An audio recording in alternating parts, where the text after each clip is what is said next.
Римок Продакшн. Ұстаздық еткен жалықпас, үйретуге балаға деп Абай Құнанбайұлы атамыз айта кеткендей, қандай мамандық иесі болсын, олардың бәрін аялы алақанға салып, дұрыс жолды үйрететін ол ұстаз. Дана халқымыз айта кеткендей, мұғалім мамандығы ол барлық мамандықтың анасы.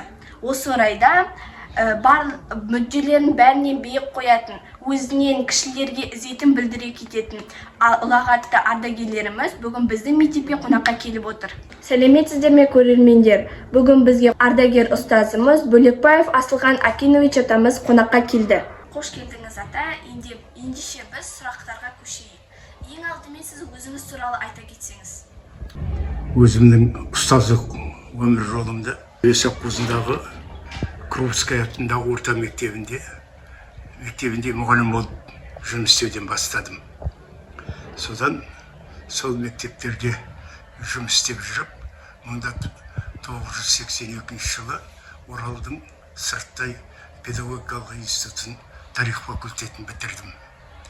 Сол мектептерде жұмыс істеп жүріп, 1995 жылы мені Жарық негізгі мектебіне директорлікке тағайындап, 1995 жылдан бастап 2007 жылға дейін Жарық негізгі мектебінің жұмысын істеп, осы Мұғалжар ауданындағы мектептермен жақсы қарым-қатынаста болдық. Ал енді үшінші мектепке келетін болсақ, осы үшінші мектепте біздерде талай осы жиындар болды, мектеп директоріне арналған. Және сонымен қатар сол кездердегі жиындарда мына 1989 жылы осы мектеп салынып, алғашқы Ақтөбе облысындағы алғашқы бір мектеп гимназия ретінде ашылды. Өзім осы мектепке 2009 жылғы оқу жылынан бастап мына тарих пәнінің мұғалімдерінің болмай қалып, осында мен тарих пәнінен 5-ші класстан 11-ші классқа дейін сабақ бердім. 2012 жылдың аяғында осы мына мүгедектің ауруыма байланысты 2012 жылы жұмысты осында аяқтадым. Сіз жұмыс істеп жүрген кездегі мектептің бейнесі қандай болды? Мектептің жағдайы алғашқы кездерде жасыратын ешнәрсе жоқ. Ол кездерде әрбір мектепте де қиын болды. Себебі мынау қазіргідей мектепті біріншіден жылыту системасы осы өзінің котельный арқылы болғандықтан, мына котельный болғандықтан қысты күндері қатып қалып жүрді. Мұғалімдер осы салқында болып жүрді, бірақ соған қарамастан сабақ беріліп жүрді. Енді кезінде мектеп басшысы да, мұғалімдер де осы қиындықтарға қарамастан өздерінің жұмысын жалғастырып, мектептің тынысы ешқашанда тоқтаған жоқ. Сол мектептердің кезіндегі мынау осында тарих пәнінен берген Бейтөре ағайларың, дене шынықтыру пәнінен берген Берік Закаревич ағайларың, мінекей сол кездердегі оқушылар 2010-2011-2012 жылдардағы халықаралық олимпиадаға қатысып, осы біздің үшінші мектептің оқушылары жүлделі орындармен оралып, осы Ақтөбе облысы бойынша да бірінші орындарға ие болып, өздерінің еңбектерімен, шәкірттеріміз өздерінің білімімен жоғарыдан көрініп жүрді. Қазіргі замандағы білім жүйесіне сіздің көңіліңіз толады ма? Қазіргі заманда мынау әрқайсыңыз өздеріңіз өте жақсы білесіздер, ақпарат өте көп. Ақпарат көптігі себебі қазір мына интернет жүйесі бар, және сонымен қатар өзіміздің мына шығып атқан газет журналдары дейміз, ақпараттар көп болғандықтан әрбір оқушы бала ақпаратты жан жақты іздеп табуына көптеген себептерін тигізуде. Бірақ сол ақпаратты жасына қарай, біліміне қарай, және оның ақпараттың кәдімгі оқушыға тигізетін пайдасына қарай соны ала білу керек. Соны оқушыларға жеткізе білу керек. Біздің кезімізде, мысалы алып қарайтын болсаңдар, мынау 1911 жылы алғашқы емтихан, яғни айтқанда ЕНТ дейміз, ұбт дейміз, кәдімгі тесті енгізілген еді. Соған оқушыларды дайындағанда осындағы біздің ұжым, ұстаздар ұжымы көп жұмыс атқарды. Себебі балдарға түсіндіру керек болды, олар дайындау керек болды. Сол жылдары осы мектеп Ақтөбе облысы бойынша бірінші орынға шықты сол кездерде. Және келесі жылдарда екінші, үшінші орындарды иеленіп жүрді. Енді білім беру саласына келген уақытында қазіргі ұстаздар кәдімгі жаңа технологияны жете меңгере білу керек, және сол технологияны мына шәкірттеріне, жас ерекшеліктеріне қарай оны бере білу керек. Енді қазір шүкір, әрбір мына мектеп, әсіресе осы үшінші мектеп технологиясы жабдықталған, және әрбір осы жыл сайын жаңа жөндеуден өтіп жатыр. Мына жас мамандар келсе, осы үлкен кәдімгі ұлағатты ұстаздармен бірге тығыз байланыста болып, солардан үйреніп, өздерінің кәдімгі білімін жастарға беруде. Енді айта кететін жағдай осы қазағымыздың мынау жойылып бара жатқан салт дәстүрін, қазағымыздың жойылып бара жатқан әдет ғұрпын осы мектепте қазір басталса екен деймін.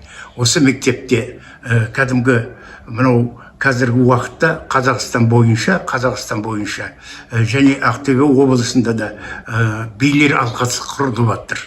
Билер алқасының міндеті мына мектептің ішіндегі оқушыларға қазақтың даналарының, ғұламалардың кәдімгі даналық сөздерін түсіндіру, жеткізу.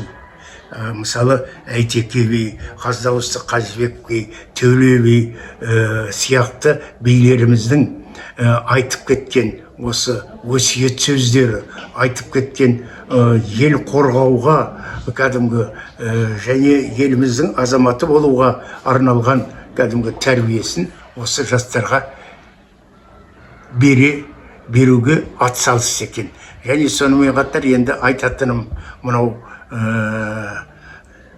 жастарға осы билер алқасы арқылы, құрылған билер алқасы арқылы өздерінің мына қазақтың, өзіміздің осы әдет ғұрпымыз, салт дәстүріміз туралы мағлұмат алып, соны тереңдетіп, соны кәдімгі жоймай, кәдімгі меңгерсек екен деймін.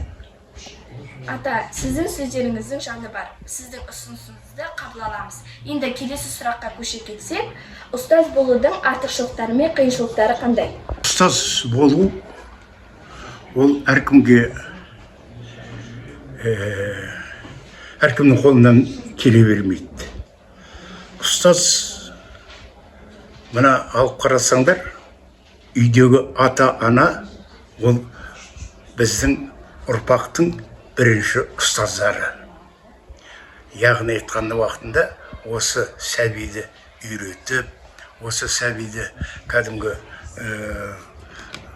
мына көрінетін табиғатпен таныстырып, әрқашанда осы кәдімгі адамгершілікті бойына сіңіретін ең бірінші ата-ана.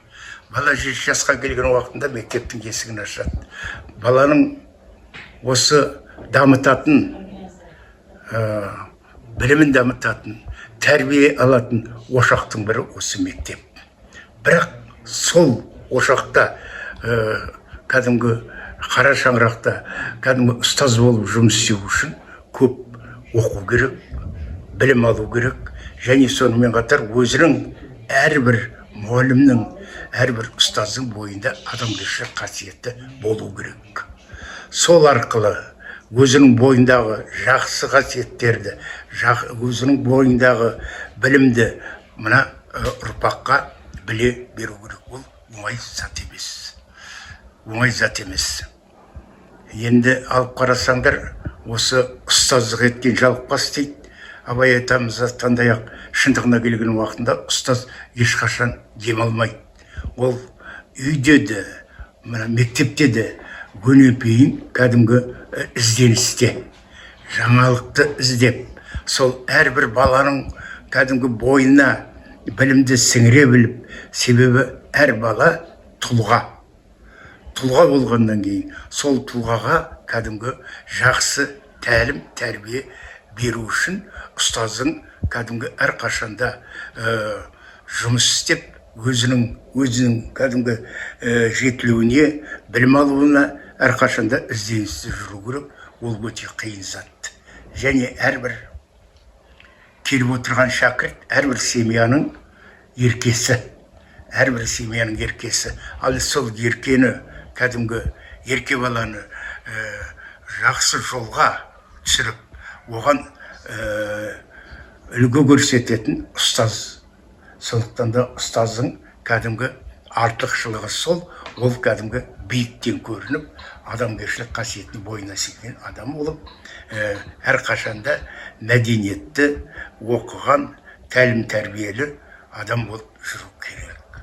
Сол өзін әрқашанда тәрбиелеу оның міндеті. Ата, сіздің өмірдегі жеткен ең үлкен жетістігіңіз қандай? Енді қазақта айтады, қарағым, ұстаздың қуанышы шәкіртінің көзінен озғаны.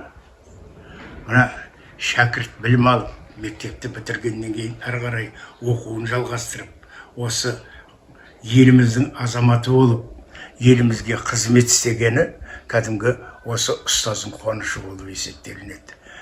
Мысалы, алып қарасаңдар, қазір уақытта мен өз басым Ақтөбеде тұрамын. Ақтөбеде тұрып, осы Ақтөбеде жүріп, мына Қандыағашқа келгенімде, Қандыағашқа жүріп тұрған уақытында біздің шәкірттер жоғарыдан көрініп жүр. Сол жоғарыдан көрініп жүрген уақытында бізге сол қуаныш, сол бізге жетістік. Ал әрқашанда осы шәкірттеріміз елдің елеулісі, халықтың қалаулысы болып жүрсе, әрбір ұстаздың қуанышы, әрбір ұстаздың жетістігі. Шүкір, мына осы 3-ші мектептің әрбір жылғы шәкірттері, мектеп бітірген шәкірттері осы өмірде өздерінің орнын тауып, өздерінің Қазақстанның, еліміздің дамуына өз үлестерін қосып жүр. Солған мына мектеп ұжымы, мектеп ұстаздары еңбегінің арқасында. Мына мектеп ұжымының ұстаздарына көп рахмет. Осындай тәлім тәрбие беріп, ауыр жұмыспен кәдімгі осы абыройлы болып жүргендеріне мен қуаныштымын. Сіздің осы мектептің оқушыларына, түлектеріне айтатын кеңестеріңіз, тілектеріңіз бар ма? Оқуда озат болыңдар. Әрқашанда осы беріліп жатқан ұстаздарының білімін алып, жоғарыдан көрінетін болыңдар. Дендерің сау болсын, бастарың аман болсын. Алып жатқан білімдеріңнен осы жетістігіне жетіп, жақсы жағынан көріне біліңдер. Мінгендерің тұлпар болсын, ұстағандарың алтын болсын, отыратын жерлерің төр болсын, дауыстарың сұңқар болсын, істеген істеріңе халық іңкәр болсын. Татулықтың тұмары болыңдар, ауызбіршіліктің тұрағы болыңдар, мерекенің құрағы болыңдар, мейірімнің шырағы болыңдар. Биіктен көрініңдер. Аумин ата, айтқаныңыз келсін. Сізге осы подкастқа келіп, біздің сұрақтарымызға жауап бергеніңіз үшін алғыс айтамыз. Жүз жасап, әрдайым күлімсіреп жүре беріңіз. Бақытты болайын, алайын. Жасыңа жас қосылып, білім қосылып, осы тек білім алып, қарағым, сенде кәдімгі елдің елеулісі, халықтың қалаулысы, мамаң мен папаңның қуанышы бол, жұбанышы бол. Осымен подкастымыз өз мәресіне жетті. Сіздермен болған мен Өтеген Перизат. Кездескенше сау болыңыздар.